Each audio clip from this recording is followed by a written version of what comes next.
Okay. Oh, right. And then you guys will edit this afterwards, right? It'll be fine.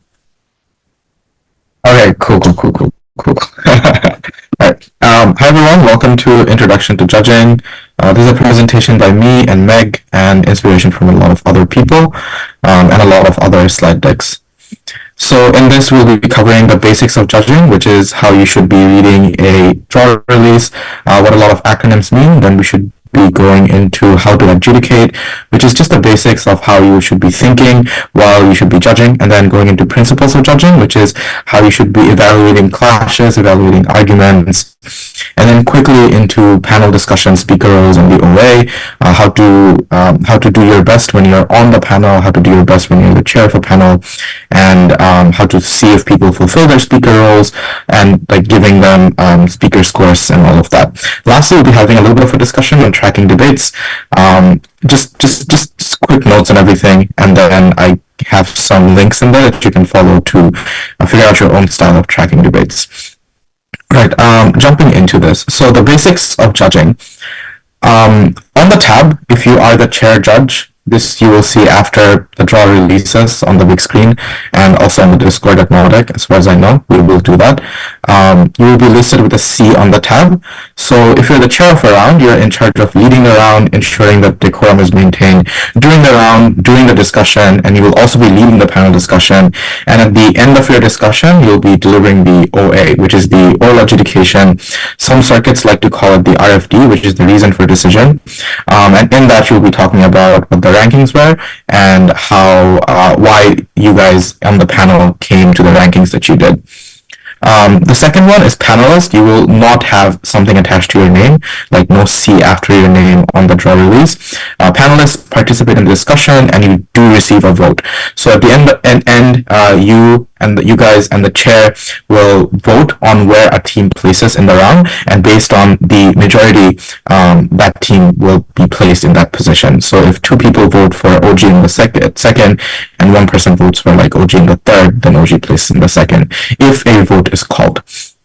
The last role to talk about is the trainee judge. You will be marked with a T, and you are an integral part of the discussion, so you will be participating in the discussion. The chair will ask for your input, and you will be important in shaping what the entire discussion looks like, and also shaping what the final result comes, because your insights and everything will be taken into account.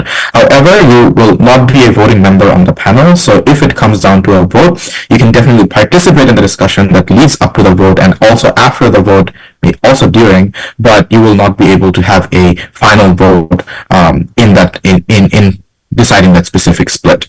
So these are the three roles that you can have when you are a judge on a panel in a BP debate.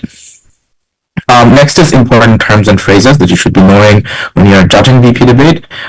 You will hear people say diagonals, or shortly called diag, and this basically means teams that are opposing to each other but don't directly face each other. So they are on two different benches and they are also on two different houses.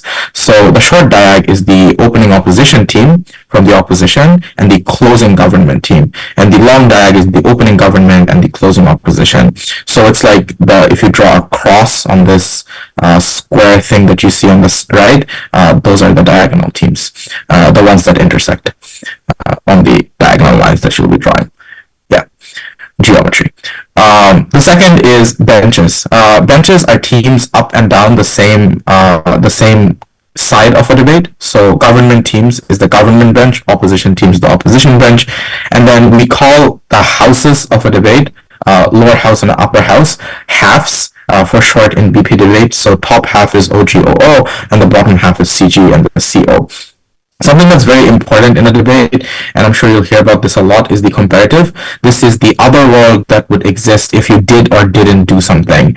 The second thing is mechanisms. This is why or how something works. So mechanisms are basically reasons or warrants, as they're called in some formats of debate, for why something is true, and you use those to go about proving why something is true or why something is a certain way, and the illustration comes as a part of that oftentimes. Then there's call, which is basically the team rankings. It's like OGO, CGCO, or whatever order you put it in. Then there's a split. So sometimes in BP debate, when speakers say, we talk about split A, which is like the split between OG/OO, it also means that the split is the comparison between those two teams or how those two teams clashed. But in general, when you're doing a panel discussion, if judges are saying, oh, we're going to split on this call, that means that the panel is not unanimous. Some people have voted for, say, OG, and other people have voted for OO, and the call is going to be kept as that, as opposed to a unanimous call where everyone is going like, we're going to have OG in A position, maybe first, maybe second, all of that. The last thing to be reminded of and be aware of is squirreling a debate. We don't see this often, but if it happens, it's quite egregious, and everyone should be aware. Squirreling is when someone intentionally limits a debate to the point where both the sides are not balanced. In VP, you'll often see this done as a type of definitional work. What that means is if someone morphs the definition into something where only they can win on, and it makes the debate undebatable for the other side, that's a squirrel. So when someone changes the definition into to a point where it's not faithful to the way the debate is supposed to happen and severely limits the debate and its ability to be debated, then that's a squirrel. And obviously, I'm not going to say you should penalize them just for that, because nothing is an auto-penalization in debate, but something to be mindful of. And when they do get called out for a squirrel, then you should heavily think about penalization. All right, how do you adjudicate a debate?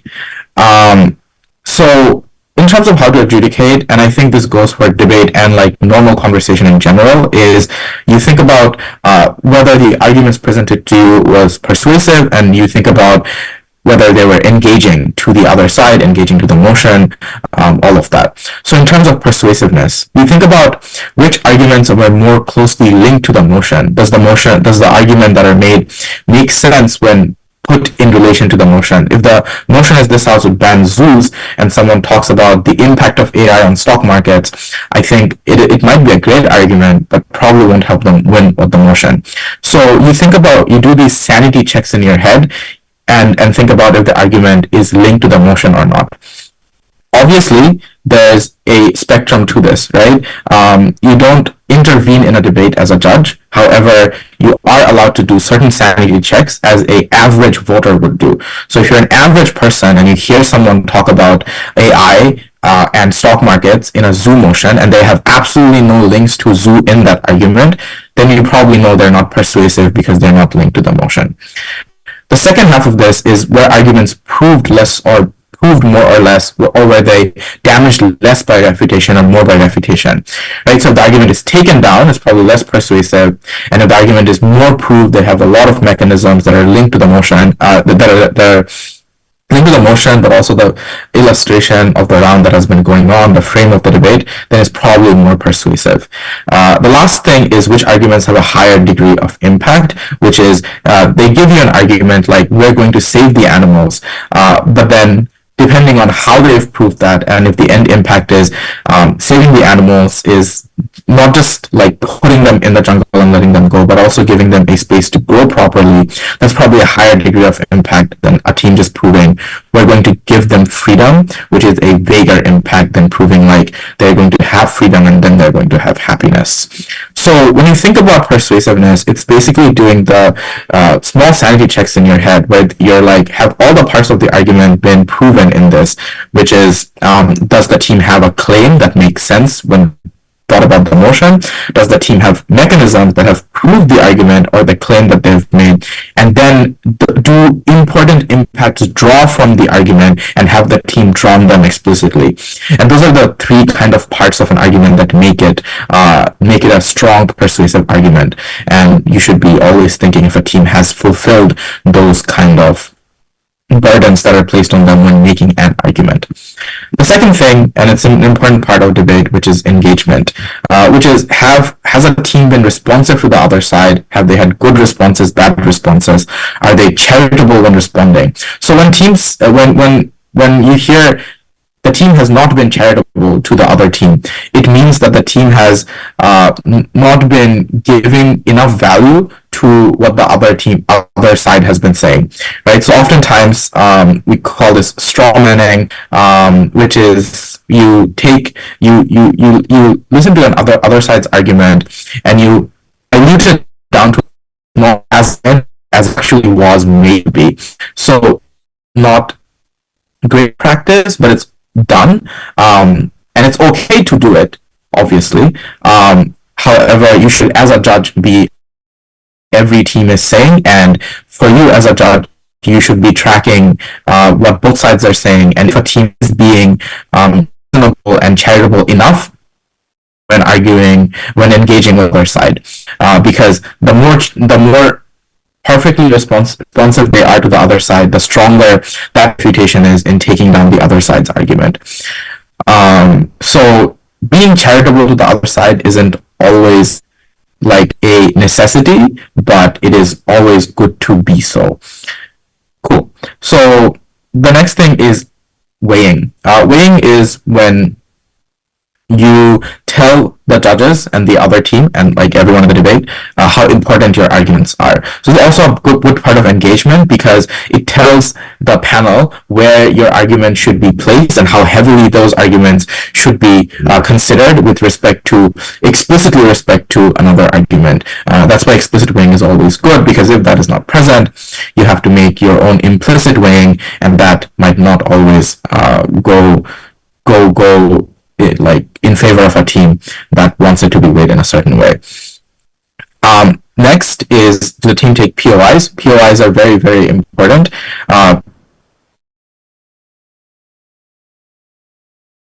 Teams are taking POIs, take into consideration if POIs are being taken or not. We will be linking the WUDIC manual in the Discord, so take a look to see what the WUDIC manual says in terms of POIs. POIs are very important in terms of close splits where you're not sure where teams are placing, and then you look at what the questions have been asked and see how the teams have responded to that, because it gives you the ability to look at a lot more direct engagement between the teams. So those are some of the things that you should be thinking about when thinking of engagement and persuasiveness when you're adjudicating. So these are how you should kind of think about judging BP. So the first thing is you judge holistically. BP is not punitive, and this is why I've been very kind of iffy about saying penalize teams, or like if a thing is not done, then it's bad and you should think bad of a team, because there are nothing that you lose points for. A team can have no model from opening government on a dishoused motion and they can still win. A team can have no reputation and they can still win, as long as the amount of positive material that you have. This positive material can be constructive, this positive material can be the reputation due to other teams, are enough in comparison to another team in the debate. You will probably place over that other team. So there is no auto 4 in BP. There is no penalization. Just because you didn't take a POI doesn't mean you lose points. You gain points for taking a POI or answering a POI really well. So when you are scoring a debate, or when you are thinking about where to place teams, think additively rather than think that there is a maximum that you are striking points off from. The second thing is arguments don't fall off the round if they're not addressed by other teams. Just because CO thinks OG's arguments weren't important doesn't mean they're not important. It is up to OG to prove that they're important, and then it is up to you as the judge to reasonably think about if they're important or not, and place those in order of importance in the round. The third thing is there are no better or worse types of arguments. Like, just because you're running a principle and it sounds really, really cool doesn't mean it's a better argument. Also, just because an argument is utilitarian doesn't mean that should automatically place over a principle argument in a round. So be mindful of your own biases in terms of which type of arguments you're more likely to buy, and have an open mind and try to consider every single type of argument that is made in terms of when you give them credit in a round. The last thing is you should be taking notes during the round, so they can specifically be referenced when adjudicating. Hold on to your notes afterwards. Debaters will be reaching out to you for feedback, maybe between rounds, maybe during lunch, probably also during socials. So hold on to them so you could talk to them afterwards. Alright, so So I've been talking about this average reasonable voter, and what is that? So the average reasonable voter is an ordinary intelligent voter that has the sort of knowledge that you'd expect. So it's like me and you, the person who reads the news but doesn't really memorize the news. The person who knows that Obama was president of the US, knows that he was from the Democratic Party, but doesn't really know every single policy that he passed and the exact implications of those policies. So you can be made to understand the implications of a policy. So if someone does talk about like Obamacare, you are like, oh yeah, Obamacare was a thing and it's real, but you don't know the implications of it, the exact implications of it. But if someone were to explain to you how that's shaped the medical system in America, how that shaped how people go and seek medical care, then you are a smart enough person to understand that. So that is the ordinary intelligent voter. You are an ordinary person with an ordinary amount of news, but you're also intelligent enough to understand and learn intelligent arguments when they are made to you. So the way you are supposed to think about it is you're a bright, reasonably well university student who is studying a subject completely alien, and the debate is helping them to understand more about that subject. The second thing is you should be aware of international headlines. I just want to mention this because I think there is a difference between how aware you can be of certain things and what you should take into consideration. Like, I don't know the exact economic pathway that Bangladesh is taking. I don't know if it did well this year, but you should be aware that the country has made headlines in being a very fast-growing developing nation. So that's the amount of detail that you're expected to know as a judge.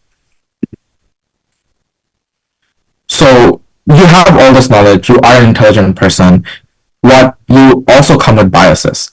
And because you are a real person with biases, you should be trying to check those biases when you are a judge to make sure that it's fair to everyone when you are judging a specific round.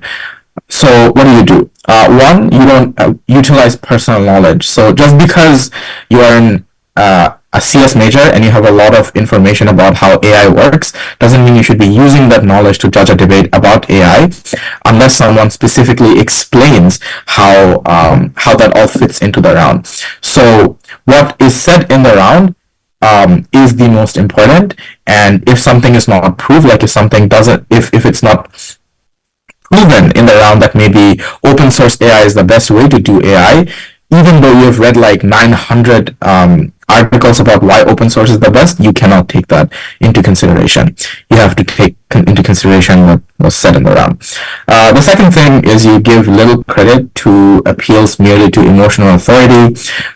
So unless the appeals to emotion has a rational influence on the argument, just because it is said in a certain way or said with a certain amount of emotional value, doesn't mean the argument should have more value. Third is avoid presuming any backgrounds like geographic, cultural, national, ethnic, or other things when assessing arguments. Unless an argument is made in context of a specific background, it probably isn't that, and you should just think of it in general terms and evaluate if it works in general terms. So what I personally do in these situations is if an argument is made to me in a general kind of way, I think, does it work in high-income countries? Does it work in low-income countries? Does it work in the majoritarian groups, for the majoritarian groups in the country? Does it work for people who are part of minority backgrounds? Unless those groups are made specifically linked to the argument, it's probably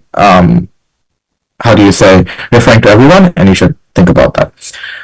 The fourth thing is avoid preferencing arguments or styles of speaking. So just because someone has an accent that you think is really cool doesn't mean it's a better argument. I think the Aussie accent is very cool, but that doesn't mean I will give Aussie speakers +2. Very simple. The last thing is assess the merits of a proposed policy, solution, or problem, separate from any personal perspectives in relation to it. So this is just another thing where you're not supposed to use your own biases to judge a debate or let them affect a debate. Just because you have personal ties to a motion or have personal experience doesn't mean you are able to use that in terms of how you determine rankings in this particular debate that you are paneling. All right, principles of judging. So for principles of judging, these are basically things that every judge has to keep in mind when they judge a debate, which is if you are a BP judge, you are expected to do ABC things and expected to not do DCE things. So we're going to talk about those, right? The first thing is non-interventionism.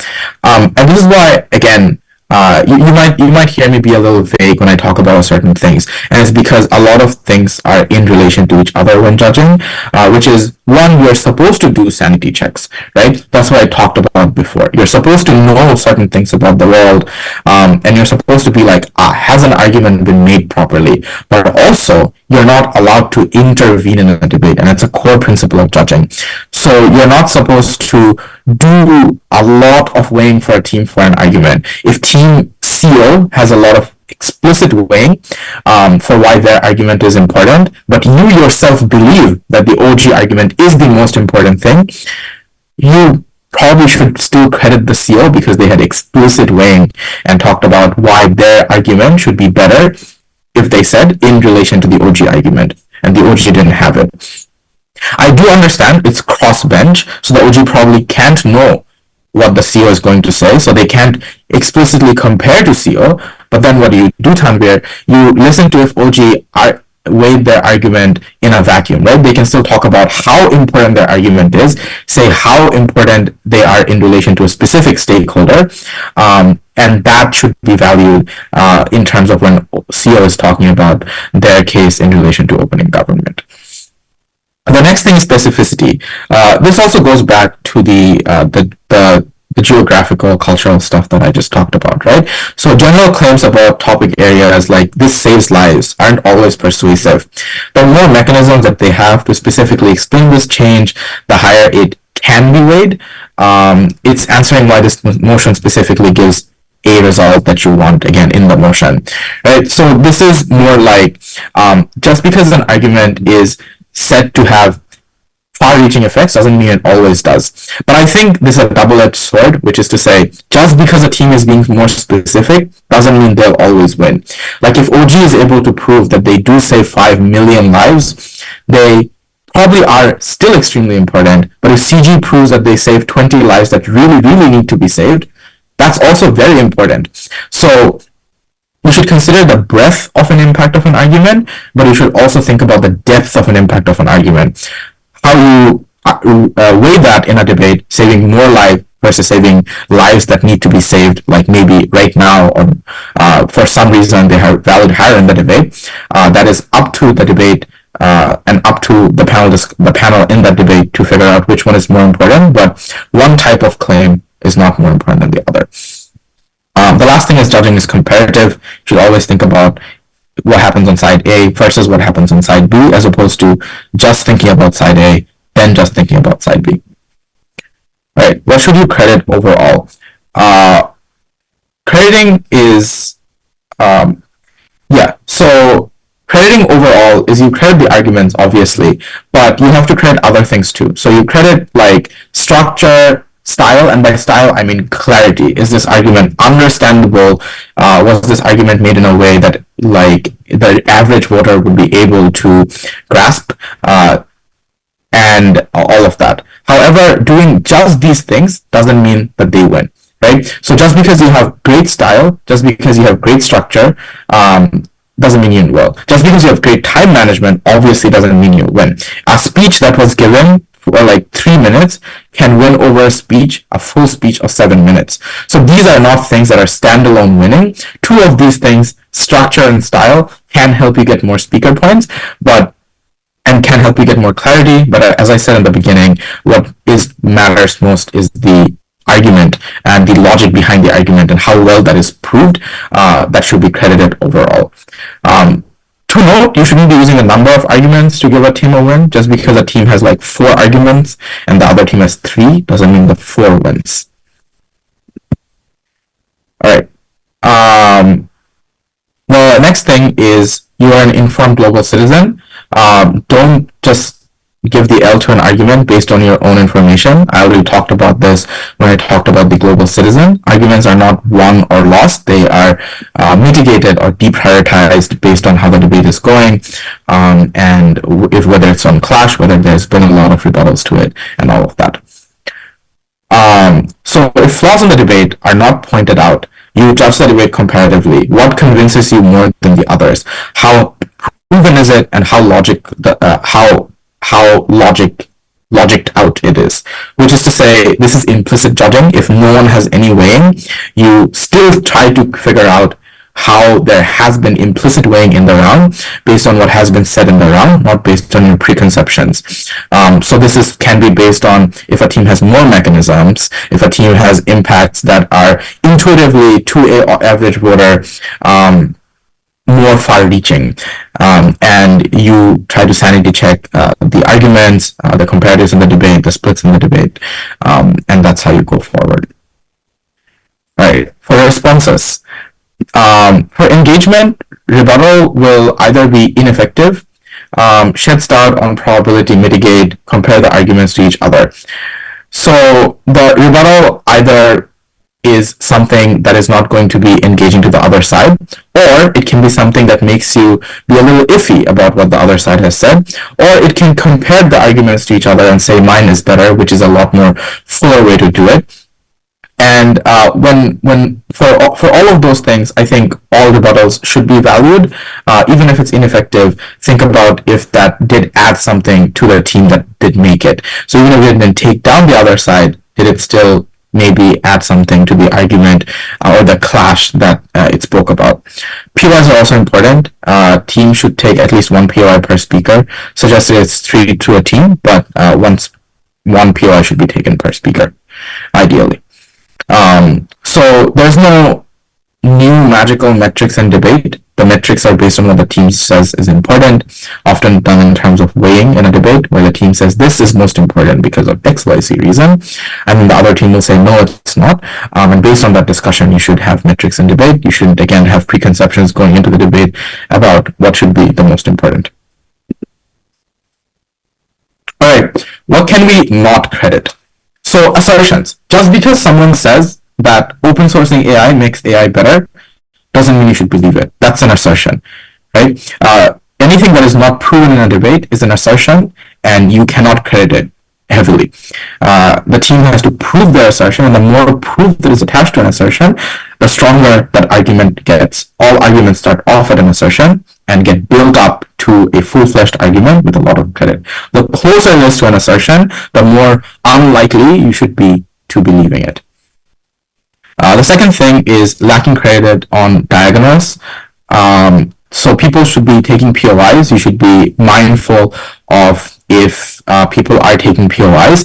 If they are not taking POIs, then you should be thinking about if the diagonal engagement was not good enough. So if CO is consistently strawmanning OG, and then they also don't take a POI from OG, and then in the deliberation you have a very shaky comparison between CO and OG, you should be thinking about if one team did do enough to engage with the other team, and how much credit you should be giving to the engagement that they did, and think again in terms of the engagement that did happen, whether it was fair, charitable enough. And the last thing is appeals to the judge. Just because sometimes people tell me, Tanvir, because you're a WGM, you know this matters. No, it doesn't matter. I'm just a person sitting there. I'm a reasonable or ordinary intelligent voter, and that's all that matters. My identity doesn't matter when I judge. What you say, and if it makes sense logically, that's all that matters.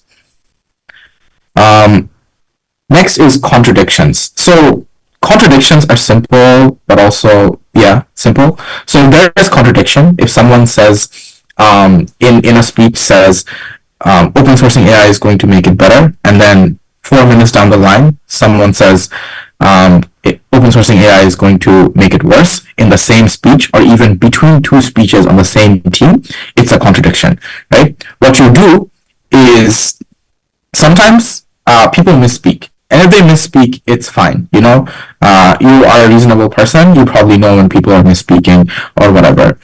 But if they're not misspeaking, and if they're going on for a while, and you know they just have a contradiction in their argument, you take into consideration the first thing that they said and disregard the second thing.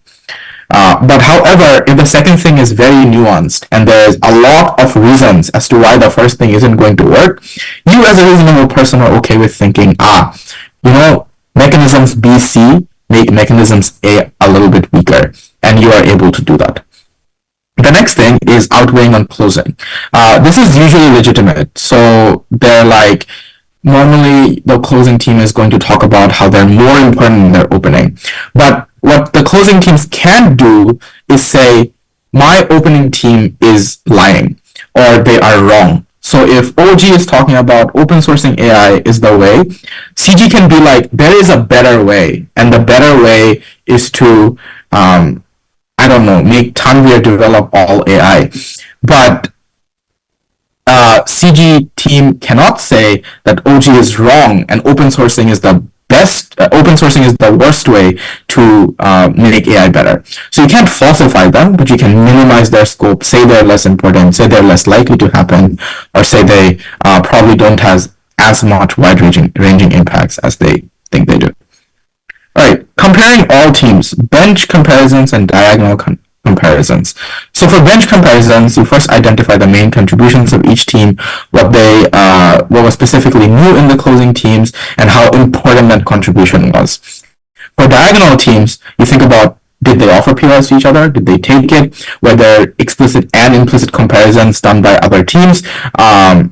Did the opening teams preemptively try to refute the back half teams, or already were providing a weighing metric on their own so they would be safe going into the back half? All these things you should be taking into consideration while you're thinking of comparing teams.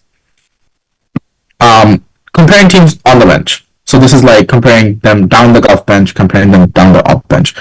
For extension speakers, if something is already said by the opening team, it's not new. It's called being derivative. So if the opening team talks about how, I keep using this example, but if opening team talks about how open sourcing AI is the best way to make AI more, I don't know, efficient, and closing team says the exact same thing, uses almost the exact same mechanisms, has the exact same impacts, but just says it in a cooler way using nicer words and fancy structure, it doesn't mean they're better. They said what opening team said. So if in logic and in value, the opening team, if in logic, and the arguments and the lines of argumentation the opening team is using is also used by the closing team, if the mechanisms are similar, if the impacts are similar, then they're derivative. And by similar, I mean it's like the same, right? They can have similar things, like opening team can talk about how making AI better makes medicine better, and closing team can be like, this makes the military better, then that's a different impact. But if opening team says we make medicine better, and closing team says we make things that save human lives by curing diseases better, it's the same. And closing teams are derivative then. Okay. The other things are you doing rebuttal to the other side? So are you engaging in the debate? How your vertical weight has been and weighing has been when you talk about your back half talk about front half, and horizontal weighing, which is like in terms of like if you've been talking about the other side, in terms of like if you're highly weighed on the clash between the two sides of the debate. All right, weighing extensions. For weighing extensions, you think about, are there justifications that are not being noted right now? Which is to say, you should think about if there is new things from the closing team, quite a lot. which is to say, oftentimes closing teams have extensions that are not readily visible to you, right? They always can't come up with a new third or fourth argument based after what the opening team has said. So in that case, the new arguments can be new examples. They can be new reconstruction and weighing. They can be a lot of new rebuttal in whips. So engagement material, which is like rebuttals to the other team, is still new. New examples is still new. Whether just having an example is more important than everything that the opening team said is up to the panel to decide. And it's in the debate. However, all of these things should be at least credited as new to the extent that they are. In terms of rebuttal, you can have it everywhere, right? You can have rebuttals throughout all the speakers. For the whip speakers, you can introduce a entirely new argument. You can definitely have rebuttal comparison to the other team. You can reconstruct and refocus the arguments made by your member to a lot. You can also add impacts. What a whip speaker can do and cannot do is in the word manual, and I implore everyone, please go read that section on what the whip speaker can and cannot do, because sometimes the whip speakers are overly credited and sometimes they're extremely undercredited, and neither of those scenarios are good. So please go read that section in the Woodic manual.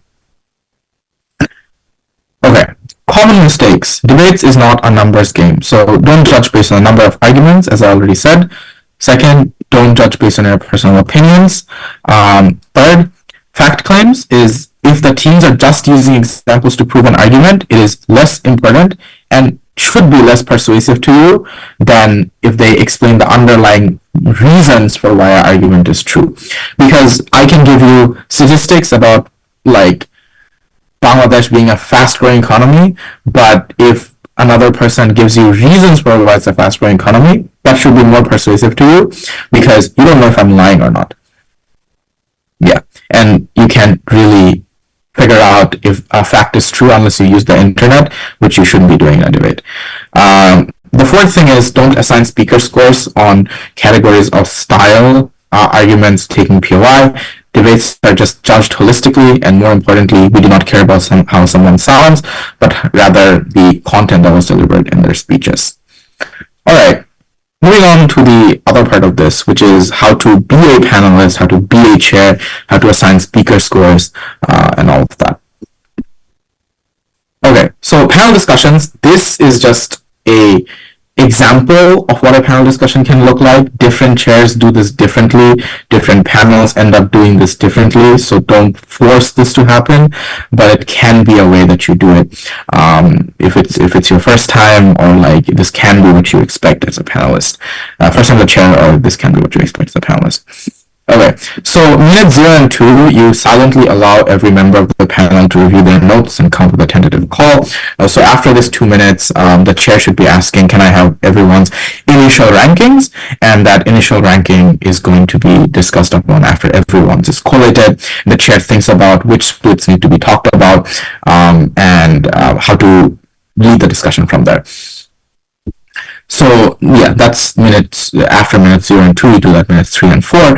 Minutes 4 and 13, you do a general discussion, decide which specific split you want to start off with. The chair often, like after thinking about all the splits, does this and say, let's talk about OGOO first. Some chairs just like to do it chronologically. Like oftentimes, I would just be like, let's just do it chronologically. But also some chairs can be like, this split seems like it'll take a long time. So let's talk about this first and move on to something else. But that's up to the panel and oftentimes up to the chair to decide. As a chair, make sure you are giving everyone a chance to talk. You don't want to make it so that someone's time is wasted by you not giving them a chance to talk and they have to sit through the entire debate and track. They are put on the panel for a reason, and that reason is to help make the correct decision, and they're only able to do that if you are giving them a chance to talk, asking them questions, making it a safe space for them to feel like that they can be proactive in speaking up and giving their insights if they have insights. Minutes 13 to 15, you vote if needed. If it's time and tab is there and asking you to get your ballot in, you get your ballot in. You call for a vote as a chair. if you guys can decide at that point, and then you decide on that split. If you have a consensus by this point, fantastic, you're amazing. If there's tech issues or if there's ballot issues, you can take 2 more minutes, talk to Tab about this, but keep the discussion to 15 minutes. All right, what happens if a chair is rolled? Chair explains all the splits but one. This is the first. So what happens if the chair is rolled? So chair getting rolled means that the chair voted for the minority. The chair was in the minority when voting was done, which is imagine there's 3 people on a panel. The 2 panelists vote for OG in the first. The chair votes for OG in the second, and they can't come to a consensus. They can't agree by the end of the 15 minutes, so it's a split. So the chair is in the minority, and the decision that has to be set to the team is that the OG is in the first, I guess, because the 2 panelists voted for OG in the first. And if that is true, what can happen is the chair can explain all the other splits, and then the panel can talk about that one split in the top afterwards. What also can happen is a panelist explains the entire call. So if a chair has been split against and a chair does not feel comfortable doing that call anymore, the chair can excuse themselves from having to do the call. And a panelist has to do the call at that point. So the panel can decide which panelist does it, but in that case, a panelist does the entire call and talks about it and gives feedback, and the chair can talk about it afterwards with the teams individually. There is another way, which is the chair can just still give the call and discuss both the majority and the minority calls. So if the chair is comfortable doing that, even after they're rolled, they don't have to excuse themselves from one split or the entire call. They can just do the entire thing.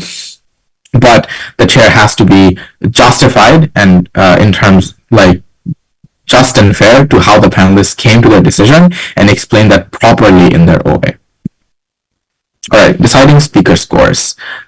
Please use the speaker scale. The speaker scale is very well explained. It has a lot of things in there. So what feels like a 78 is subjective, and it's easy to be biased. Don't let yourself be subjective. Use the scale. The scale tells you exactly how to score an argument. You can use the scale that we post in the Discord. So not this one, but what we decide by that point, we'll post in the Discord, and then you can use that scale. So the chair should ask either a name or a category that they're comfortable with. This is generally how it can go. So you can, as a chair, be like, I think this above average category is where this speech is. And then everyone talks about that. They either go up in the category, have a different category, go down a bracket, and then have that, or just stay in the same bracket. Sometimes the chair also asks, I like to do that with my panelists, where I ask them what they think the speech bracket should be, and then have a discussion around that. So you can do that as well. Bias involving speaker scores, very, very important. On average, people are more willing to give higher speaks to, unfortunately, EPL cis men, and this is based on microaggressions to people who don't have maybe, how do you say, traditionally overvalued in speaker scores identities, can be internalized bias. Whatever it is, you should be very mindful of how you're giving speaker scores, and it should not be just based on you should just check your biases. The second thing is use the full scale. Woojin partners can outspeak their partners and do not need to time them. Be willing to be impartial and double check any previous biases. Saying is not a feminine issue. Being assertive is not smart for men and annoying for women and gender minorities. Men are not able to naturally explain things better than women and gender minorities. I know everyone knows all of these things, but the reason we are talking about this again is because it is very, very, very easy to forget them, because a lot of these biases are internal to us and they come out even when we're not thinking about it. So it is good that we explicitly think about them, hear them, and check our biases. Happens to me, happens to everyone. All right. The order of OA, different philosophies. Giving it away. You can do it in the order of the debate, OG to CO. I always do it chronologically in the order of the debate, but you don't have to be me. You can also do it in the order of clashes. You can talk about the clashes in order of importance if you want, if you think that will be communicative to the team. Or you can go like the other way, which is 4-3-2-1. Whatever you think is going to be most communicative to the teams in the debate, whatever you think is going to let you do your best in terms of explaining the clashes to the teams and giving the teams feedback in that way. You should try to do a summary of the content before weighing. This gives the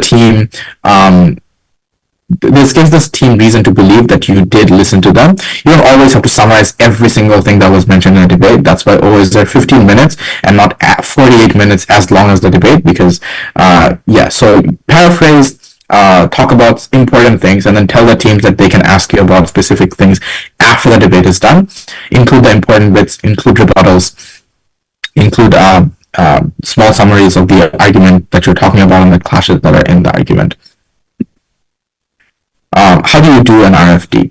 So explain what has happened in the round, not anything outside, not your biases, not what you think of the motion.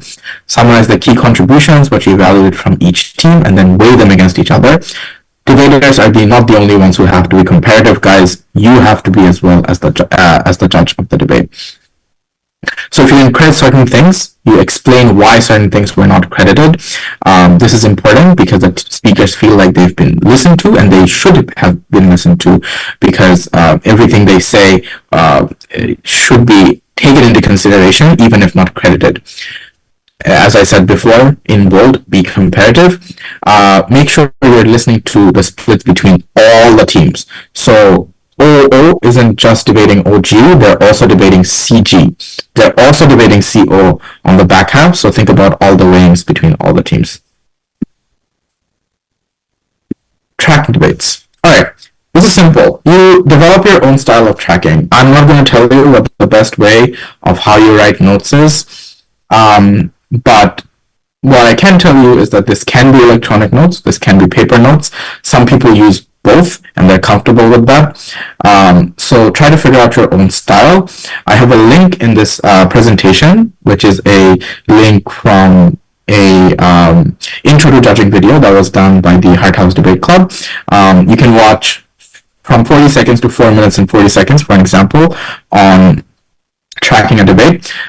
So you can do that and maybe take inspiration from that. If you like that, you can take it, or else you can try out different things and see what is good. Taking better notes. So while you're taking notes, you can keep a separate sheet of paper. At the bottom, you can write down what teams are trying to prove. Have they proved it? Are they right in saying that they've proved it? Maybe they are, maybe they are not. And then write your own conclusions, right? Like what did I think of this argument? Was this great? Was this okay? All of that. Have some structure to these comments so that you can replicate between rounds, and you know what you're doing, and it's easier for you to understand that, so you can give better feedback to the teams. Personally, I like using colors. Blue for rebuttals, red for weighing. All of that helps you keep better track of everything that's going on. Again, just tips. You can do what you want. Yeah, so that's how you take better notes. That's the last slide. Yeah, thank you everyone for listening to this intro to judging seminar for NAUDC Mexico. I hope you guys have a great time at the tournament. I hope to see you all there. Thank you.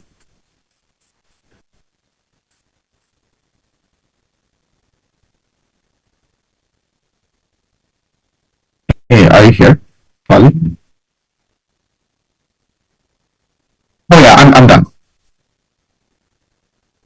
Yeah, this did record, right?